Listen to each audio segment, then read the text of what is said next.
সেই ভারত কখনো আমাদের বন্ধু নয়। শহীদ উসমান বিন হাদি তার বিচার যদি না করতে পারি, তাহলে আগামীর বাংলাদেশে বাংলাদেশ পন্থী আর কেউ জন্ম নেবে না।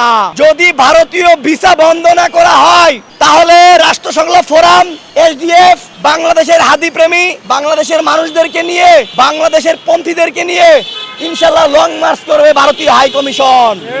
আমরা বর্তমান সরকারকে বলতে চাই, বর্তমান পররাষ্ট্র মন্ত্রণালয়কে বলতে চাই, যদি তিনি ভারতীয় ভিসা বন্ধ না করেন এবং অতি দ্রুত সংবাদ সম্মেলনের মাধ্যমে হাদি অভিযুক্ত আসামি ফয়সালের বিষয়ে যদি বিস্তারিত প্রেস ব্রিফিং না করেন, আমরা 72 ঘন্টা সময় উনাকে দিয়ে দিয়েছি।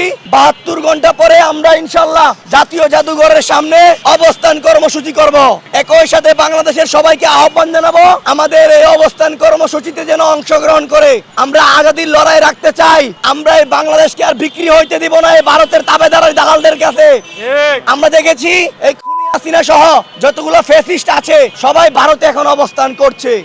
যে ভারতে খুনি রয়, সেই ভারত কখনো আমাদের বন্ধু নয়।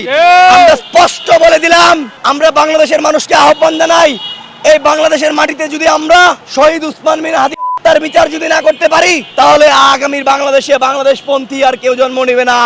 বাংলাদেশের ন্যায় ইনসাফের পক্ষে কেউ কথা বলবে না, সবাই এই বাংলাদেশটাকে বিক্রি করে দিতে চাইবে।